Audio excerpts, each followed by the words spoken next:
Hi friends. जब हम long term के लिए पोर्टफोलियो बनाते हैं राइट, तो उस टाइम पे हमारे पोर्टफोलियो में ऐसे स्टॉक्स होने चाहिए जो कि हमें ओवर द लॉन्ग पीरियड अच्छा खासा डिसेंट रिटर्न दे और साथ ही में उस कंपनी का बिजनेस चलता रहे। तो ऐसी एक कंपनी के बारे में मैं आपको बता रहा हूँ जिसका नाम नेस्ले इंडिया लिमिटेड है और ये पर्टिकुलरली एफएमसीजी सेक्टर में एफएमसीजी सेक्टर की कंपनी है। अभी मैंने इस कंपनी को एफएमसीजी में क्यों चुना है, ठीक है। आप एफएमसीजी के जब कंपनीज ऐड करेंगे तो उस टाइम पे आप नेस्ले को एक जगह दीजिए, फिर सेकंड आप आईटीसी, ब्रिटानिया या एचयूएल, ये तीनों में से आप किसी भी एक को दे सकते हैं। अभी मैं ऐसे क्यों बोल रहा हूँ आपको आने वाले एक दो स्लाइड में पता चलेगा। आइए इस वीडियो की शुरुआत कंपनी के प्रोफाइल से करते हैं। तो कंपनी जो है ये 1959 में इस्टेब्लिश हुई थी और इसका जो इस्टेब्लिशमेंट था वो न्यू दिल्ली में किया था, जो कि गुड़गांव में बोल सकते हैं हम लोग, ठीक है ना, गुड़गांव हरियाणा में। और ये स्विस मल्टीनेशनल कंपनी है जो कि generally food, beverages, chocolate, dairy और न्यूट्रिशन इस सेक्टर में जनरली इनके प्रोडक्ट अवेलेबल है। कंपनी के पास ऑलमोस्ट 2000 से ज़्यादा ब्रांड्स अवेलेबल है और ये ब्रांड्स वर्ल्ड वाइड है। ओके, इंडिया में इन्होंने कुछ ही प्रोडक्ट्स इनके वाले लॉन्च किए और आने वाले टाइम पे स्लोली ये कंपनी अपने प्रोडक्ट्स लॉन्च करती रहेगी। इनके प्रोडक्ट पोर्टफोलियो में काफ़ी वेराइटी के प्रोडक्ट्स है। स्लोली ये जैसे जैसे एक्सपेंशन का चांस मिलेगा इनको, उसी अकॉर्डिंगली ये कंपनीज आने वाले टाइम पे फ्यूचर ग्रोथ के अकॉर्डिंगली ये कंपनी कुछ प्रोडक्ट इंडिया में लॉन्च करेगी, ठीक है। कंपनी का प्रेजेंस जो है ना वो 187 कंट्रीज में है, यानी 187 कंट्रीज में इनके जो भी प्रोडक्ट्स है वो यूज़ किए जाते हैं। अभी अगर हम लोग इनका जो रिवेन्यू ब्रेकअप देखें राइट, सो जनरली इनको ज़्यादातर जो रिवेन्यू आता है वो मिल्क एंड न्यूट्रिशन प्रोडक्ट से आता है, ठीक है। अभी इसमें भी कौन सा अवेलेबल है वो हम लोग नेक्स्ट स्लाइड में देखेंगे। 10% इनका जो रिवेन्यू आता है वो बेवरेजेस से, जो कि मतलब नेस्कैफे हो गया, नेस्टी हो गया और एक दो प्रोडक्ट है वहाँ से आता है। 30% इनका फूड सेगमेंट से, जहाँ पे मैगी के जो ब्रांड्स है राइट, मैगी नूडल्स हो गया, मैगी केचप और भी बहुत सारे वहाँ से आता है। और 13% इनका चॉकलेट सेक्शन से आता है, चॉकलेट एंड कन्फेक्शनरीज। ओके, सो ये वाला इनका वाला रिवेन्यू का ब्रेकअप हो गया। अभी मैं आपको बोल रहा था कि एक नेस्ले को डेफिनेटली ऐड करिए क्योंकि इस सेगमेंट में ये मार्केट लीडर है, ठीक है ना। बाकी अगर आप ब्रिटानिया ये वो देखेंगे तो उनका ज़्यादातर एक्सपोजर बिस्किट सेगमेंट में, उसके बाद शैम्पू, सोप, ऐसे बहुत सारे सेगमेंट में है, ठीक है। इनका वाला थोड़ा सा एक अलग टाइप का ये आ जाता है प्रोडक्ट पोर्टफोलियो, इसलिए आप डेफिनेटली नेस्ले को एक जगह दीजिए। और सेकंड भी आपको मैं एक रीजन बताऊंगा जो कि फंडामेंटल्स में आने वाला है। और नीचे में लिस्ट किए हुए कुछ कंपनी के प्रोडक्ट्स है जो कि आगे के स्लाइड में भी दिए हुए हम वहाँ पे देखेंगे।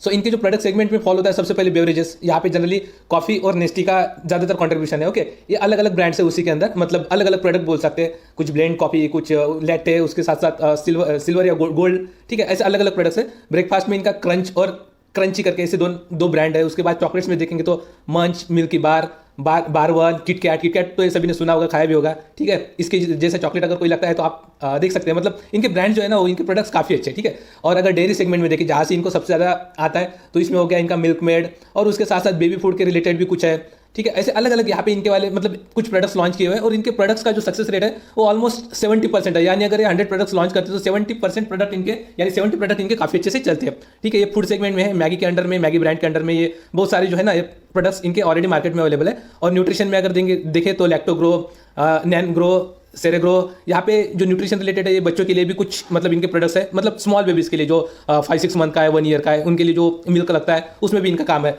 तो कंपनी ओवरऑल इनके प्रोडक्ट थोड़े डिफरेंट काइंड के और इनको इस मार्केट में एफएमसीजी में टक्कर देने वाला नहीं है इन प्रोडक्ट के सेक्टर में, ठीक है।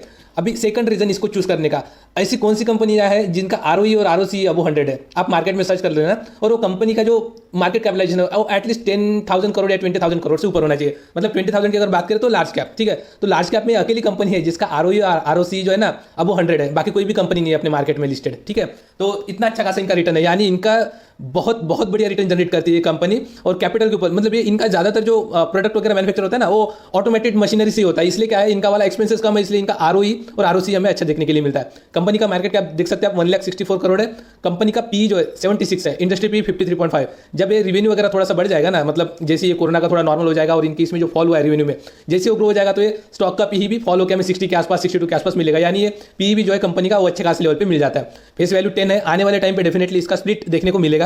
डिविडेंड अच्छा खासा देती है कंपनी 1.17% का करंट मार्केट प्राइस के अकॉर्डिंगली। जिसने 8,000 10,000 में अगर शेयर लिया होगा तो उसके लिए यही आ जाएगा 2.5% के आसपास, ठीक है। डेप्ट टू इक्विटी 0.07 ना के बराबर डेप्ट है, इनके पास रिजर्व बहुत ज्यादा है, ये डेप्ट कभी भी कम कर सकते हैं, लेकिन कंपनी थोड़ा बहुत डेप्ट वगैरह रखती है। और इनका करंट प्राइस है 17,180 रुपीज एज ऑफ 18 में 2021।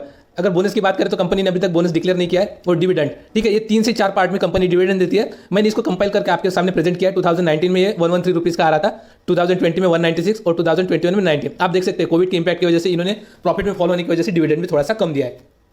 अगर हम लोग रिजल्ट की बात करें तो इस कंपनी ने ईयर ऑन ईयर पे काफी अच्छा परफॉर्म किया है। अगर आप मार्च 2010 से अगर हम लोग मार्च 2021 की ग्रोथ देखें तो काफी अच्छी है, ठीक है। 6,255 करोड़ से इनके नेट सेल्स बढ़ के हुए 13,636 करोड़ के, ठीक है। और ऑपरेटिंग प्रॉफिट देखिए इनका 19%, 20%, 24%, यानी ये जनरली 20% के अप रहता है। और इसी की वजह से जो प्रॉफिट है वो अच्छा खासा जनरेट कर लेते हैं। तो आप देख सकते हैं प्रॉफिट 1239 करोड़ से ये हुआ है 3338 करोड़। यानी अगर हम लोग मार्च 2021 के अगर रिजल्ट इसमें मिला दे तो ये बोल सकते हैं कि 10 साल में इनका जो ग्रोथ था वो 3 टाइम्स के आसपास हुआ है ऑपरेटिंग प्रॉफिट में।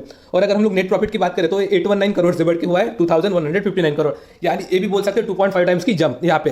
तो कंपनी ने एक्सेप्शनल रिटर्न नहीं दिए, लेकिन कंपनी कंसिस्टेंटली रिटर्न अच्छी जनरेट करती है। इस कंपनी की ये बात है अच्छी वाली, ठीक है। इसलिए आपके पोर्टफोलियो के जरूरी नहीं है कि सभी स्टॉक बहुत जोर से भागे, बहुत ज्यादा रिटर्न दे आपको। आपके अगर 50-60% स्टॉक भी अगर डिसेंट रिटर्न देते ना, वो 20-25% और 2-4 स्टॉक मल्टीबैगर रिटर्न दे रहे ना, तो भी आप इजीली करोड़ों कमा लेंगे इस मार्केट से। प्रोवाइडेड आपको अगर करोड़ों कमाना है तो आपको इन्वेस्टमेंट भी 4-5 लाख 8 लाख ऐसा करना पड़ेगा। आप 1 लाख लगा के अगर आप 1 करोड़ का अगर खाप देखेंगे तो उसके लिए आपको टाइम वैल्यू ज्यादा देनी पड़ेगी। अगर आपको दे सकते हैं तो आपको फिर इन्वेस्टमेंट कम भी किया तो चलेगा। लेकिन जिनको 10 साल 15 साल में करोड़ों चाहिए, कुछ लैक्स ऑफ रुपीज से, तो डेफिनेटली उनको 4-5 लाख 8 लाख के आसपास इन्वेस्ट करना पड़ेगा। अगर हम लोग कंपनी का सेल्स ग्रोथ देखें तो 10 ईयर में 8% है, 5 ईयर में 10, 3 ईयर में 10, और ये कोविड की वजह से इंपैक्ट हुआ है यानी ये भी इस साल में 10% जनरली आ ही जाता। तो कंपनी के सेल्स वगैरह अच्छे हैं, एकदम एक्स्ट्रा ऑर्डिनरी तो नहीं है क्योंकि कंपनी काफी अच्छे लेवल पे ऑलरेडी ग्रो हुई है, ठीक है। इसके वजह से ये मेंटेन करेगी और आने वाले टाइम पे नए नए प्रोडक्ट्स लॉन्च करके थोड़ा बहुत और इंप्रूव करने की कोशिश करेगी। अगर हम लोग प्रॉफिट ग्रोथ की बात करें तो कंपनी ने प्रॉफिट ग्रोथ में भी इंप्रूवमेंट दिखाई है। 10 ईयर्स का जहाँ पे इनका प्रॉफिट ग्रोथ का CAGR 10% निकल रहा था, वो 5 ईयर में 19, 3 ईयर्स में 16, और ये कोविड की वजह से देखिए आप ओनली 6% आया है, ठीक है। तो ये कोविड जहां तक रहेगा कंपनी के सामने थोड़ा बहुत चैलेंज रहेगा, लेकिन इस चैलेंज को कंपनी अपॉर्चुनिटी में भी कन्वर्ट कर सकती है। यानी अपने जो भी मतलब जहां पे इनका एक्सपोजर नहीं हुआ है वहां पे भी ये लोग अभी पहुंचने के लिए ट्राई कर सकते हैं, क्योंकि ऑलरेडी सभी कंपनीज की सप्लाई चेन थोड़ी बहुत डिस्टर्ब हुई है। तो जो अपॉर्चुनिटी ग्रैब करेगा उनके सेल्स, उनके रेवेन्यू अच्छे खासे बढ़ेंगे। अगर हम लोग स्टॉक प्राइस CAGR की बात करें तो 10 ईयर्स में 15%, 5 ईयर्स में 23%, 3 ईयर्स में 21%। जैसे कि मैं हर वीडियो में बोलता हूं कि कंपनी अगर आपको एनुअली 20% भी अगर देती है ना, तो भी आप उस कंपनी में इन्वेस्टेड रह सकते हैं, कोई प्रॉब्लम नहीं है। तो ये कंपनी उस क्राइटेरिया को ये फुलफिल करती है, इसलिए मैंने इस स्टॉक को पोर्टफोलियो सीरीज में इंक्लूड किया है। ये स्टॉक डेफिनेटली आपके पोर्टफोलियो में रहना ही चाहिए, ठीक है। और अगर इसका ROE देखिए तो देखिए बहुत शानदार 53%, 54%, 68% एंड लास्ट अभी इस ईयर का तो 106% है। यानी आप देख सकते हैं जो भी इनके पास इक्विटी है, ठीक है, इसके ऊपर वो लोग कितना अच्छा खासा रिटर्न जनरेट कर पा रहे हैं। अगर हम लोग कंपनी की चार्ट प्राइस को अगर ऑब्जर्व करें, ठीक है, तो कुछ दिनों पहले कंपनी ने काफी अच्छा खासा करेक्शन दिखाया था और कंपनी जो है ना 16,000 के आसपास मिल रही थी। यहाँ पे जिन्होंने इन्वेस्ट किया है काफी अच्छा रिटर्न मिल रहा होगा, अभी डिसेंट मतलब 5 से 10% का, ठीक है। मैंने भी यहाँ पे एक स्टॉक लिया था।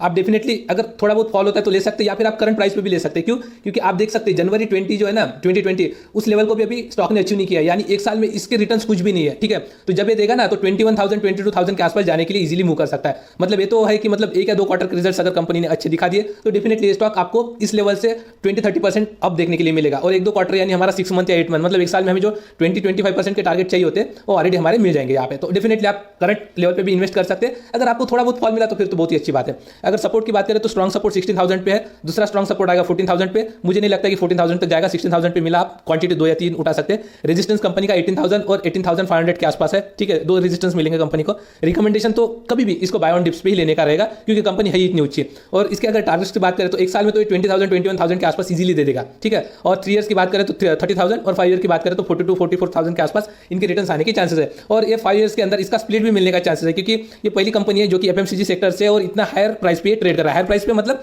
इसका स्टॉक का प्राइस ज्यादा है, ठीक है। तो ये चांसेस हमें इसका स्प्लिट मिल जाए। और अगर हम लोग प्रमोटर का होल्डिंग देखें तो 62.76% है। FI का भी बहुत अच्छा परसेंटेज है, 7.94% का स्टेक है। FI के पास 12.29, DI के पास 7.94 और रिटेल इन्वेस्टर के पास 17% का स्टेक है। तो कंपनी ओवरऑल परफॉर्मेंस वाइज देखे तो डिसेंट है, एक्स्ट्रा ऑर्डिनरी भी नहीं है, लेस भी नहीं है, बहुत अच्छी है। कंपनी के प्रोडक्ट्स सेगमेंट वाइज देखे जाए तो बहुत पॉपुलर है और इतनी इस पे कंपनी अच्छा खासा कर रही है। कंपनी का एक्सपेंशन जो प्लान है वो नए नए प्रोडक्ट्स ऑलरेडी उनके पास अवेलेबल है, स्लोली जब इनको अपॉर्चुनिटी मिलेगी उस टाइम पे लॉन्च करेंगे। तो परफॉर्मेंस वाइज कंपनी बढ़िया है, फंडामेंटल वाइज देख लिया कंपनी बहुत ही स्ट्रांग है, रिटर्न्स वगैरह वाइज डिसेंट है। तो डेफिनेटली आपको इस स्टॉक को आपके पोर्टफोलियो में जगह देनी चाहिए और आप इस स्टॉक में इन्वेस्ट करिए और इन्वेस्टेड रहिए। आपको डेफिनेटली आने वाले टाइम पे बहुत अच्छा रिटर्न बना के देगा। ये अभी हमें 17,000 पे मिल रहा है, या आने वाले टाइम पे मतलब 34,000 50,000 के आसपास भी जाता हुआ दिखेगा। स्प्लिट वगैरह हुआ तो करेक्टेड प्राइस पे मतलब वही दिखाई देगा रिटर्न 40,000 50,000 के आसपास। लेकिन डेफिनेटली आने वाले 3-4 सालों में 5-6 सालों में ये स्टॉक वहां तक डेफिनेटली जाएगा। तो आप भी अपना एनालिसिस करिए। मुझे तो ये स्टॉक काफी अच्छा लगता है इसलिए मैंने इसको पोर्टफोलियो सीरीज में ऐड किया हुआ है। आप भी लगे तो इसको ऐड कर सकते हैं। Thanks for watching this video. If you like the content, please like this video and share it with your friends and subscribe to this channel.